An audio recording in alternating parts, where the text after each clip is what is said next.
Got a question from the north. Oh, yes. From Katie. She's in Manchester.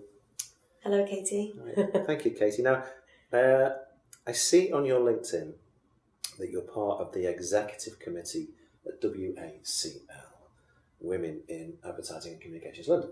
WAC.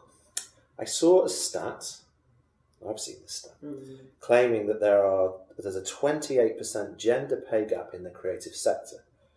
What's your experience of this, and what's the committee doing to address it? That's a good question. Yeah, really good question, and something that's incredibly important to us all, not just obviously members of WAC, although obviously we really do campaign and champion equality. So I think personally in the industry there is a gender pay gap that's acknowledged. And, you know, as of April next year, any company over 250 people will have to publish their results and publish their pay stats. And that's positive, but that should just, you know, that shouldn't just be stats for stats' sake. It should be about how we're actually closing that gap. I mean, obviously there's huge financial benefits, you know, globally to the economy with more women in it. I mean, so so we all know the benefits of equality in the workplace. And actually, when you dig under some of the stats, actually, you find that it's not necessarily women and men doing the same role and paid disproportionately.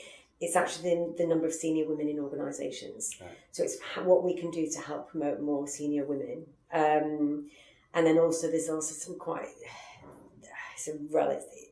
shocking. I mean, personally, for me, shocking that actually another reason causing this inequality is that actually, I mean, I'm not sure which world it's in, but if the average guy gets a bonus of 90 grand, his female equivalent will get 15.